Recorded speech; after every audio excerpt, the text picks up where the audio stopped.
పాలు విరగకుండా బెల్లంతో చక్కటి పాయసం చేసుకోవాలనుకుంటున్నారా? ఇది చల్లారిన తర్వాత కూడా గట్టి పడకుండా ఇలాగే ఉంటుందండి.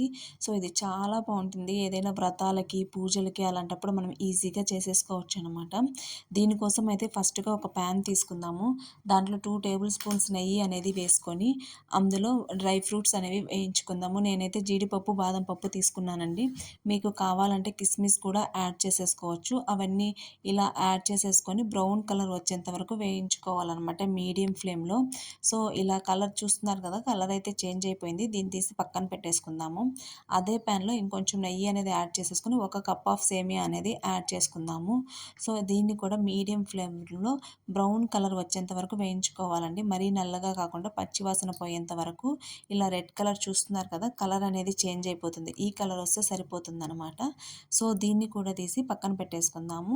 అదే ప్యాన్‌లో ఒక కప్పు సేమియాకి 2 గ్లాసుల వాటర్ అనేది పోసుకోవాలండి. సో, అప్పుడే మనకి నీళ్లుగా కొంచెం గట్టి పడకుండా బావుంటుందనమాట. సో, ఇలా వేసుకున్న తర్వాత మనం ఆల్రెడీ కడిగి పెట్టుకున్న సగ్గుబియ్యం ఉంటాయి కదండీ! వాటర్ అనేవి బాగా కాగిన తర్వాత అందులో యాడ్ చేసేసుకోవాలి సగ్గుబియ్యం అనేది. సగ్గుబియ్యం వేసిన తర్వాత ఒక 10 మినిట్స్ అనేవి ఉడికించుకోవాలి. మధ్యలో మనం చెక్ చేసుకుంటూ ఉండాలి. సగ్గుబియ్యం అనేది ఉడికిన తర్వాతే మనం నెక్స్ట్ ప్రాసెస్ చేయాలనమాట. లేదంటే కొంచెం గట్టిగానే ఉంటుంది. చల్లార్చిన తర్వాత బెల్లం వేసేసాక అవి గట్టిగా ఉంటాయి. సో, చూసుకొని మనం మెత్తబడ్డాక ఇప్పుడు మనం సేమియా అనేది యాడ్ చేసేసుకోవాలండి. ఈ సేమియా కూడా యాడ్ చేసేసిన తర్వాత అంతా కలుపుకొని ఒక 10 మినిట్స్ కుక్ చేసుకోవాలి. చూస్తున్నారు కదా! ఎలా ఉడికిపోయాయో. ఒకసారి మనం అలా గంటెలో తీసుకొని ప్రెస్ చేసినట్లయితే తెలిసిపోతుందనమాట సేమియా ఉడికిందో లేదో అని చెప్పి.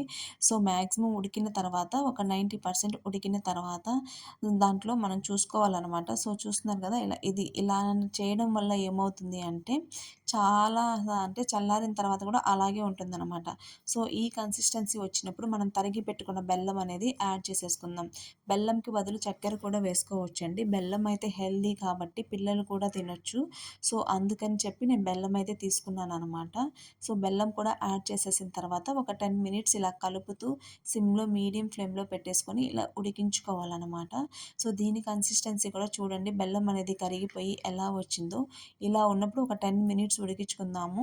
ఎందుకు హై ఫ్లేమ్‌లో కాదండి. జస్ట్ అది బెల్లం అనేది ఆ సేమియాకి వాటికి పట్టేలాగా అనమాట. ఎందుకంటే మామూలుగా అలాగే ఉడకకుండా వేసేసినట్లయితే అదొచ్చేసి గట్టి పడిపోతుంది. ఇలా కొంచెం పాకం వచ్చేటట్లుగా ఉన్నట్లయితే చల్లబడినా కూడా గట్టిగా కాకుండా అలాగే దాని కన్సిస్టెన్సీ అనేది అలాగే ఉంటుందన్నమాట. సో, అందుకని చెప్పి మనం మరీ హై ఫ్లేమ్‌లో కాకుండా మీడియం ఫ్లేమ్‌లో పెట్టేసుకొని ఒక 10 మినిట్స్ అనేవి ఇలా ఉడికించుకుందాము అన్నీ ఈక్వల్‌గా. సో, చూసారు కదా ఎలా ఉందో. సో, ఇలాంటప్పుడు పాలు వేసి విరిగిపోతాయి అని అంటుంటారు కానీ నేనైతే ఇలాగే చేస్తానండి. ఇలా వచ్చిన కన్సిస్టెన్సీలో అనేది మనం చూసుకొని ఇప్పుడు స్టవ్ ఆఫ్ చేసేసుకొని మనం ఆల్రెడీ పాలు దీనికి 1/2 లీటర్ పాలండి. వెన్న తీసేయకుండా ఉంటాయి కదా పాలు. అవి గన తీసినట్లయితే బాగా క్రీమీగా, టేస్టీగా వస్తాయన్నమాట.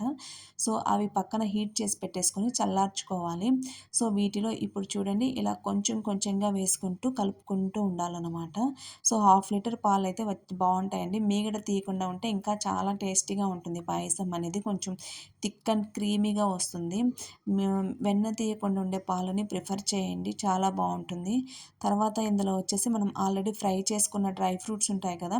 అవి యాడ్ చేసేసుకుంటే సరిపోతుందండి. ఇంతేనండి. చాలా ఈజీ ప్రాసెసు. చాలా బాగుంటుంది. మీరు కూడా ట్రై చేయండి. ఫైనల్‌గా అయితే పాయసం అయితే రెడీ అయిపోయిందండి. చాలా బావుంటుంది కదా!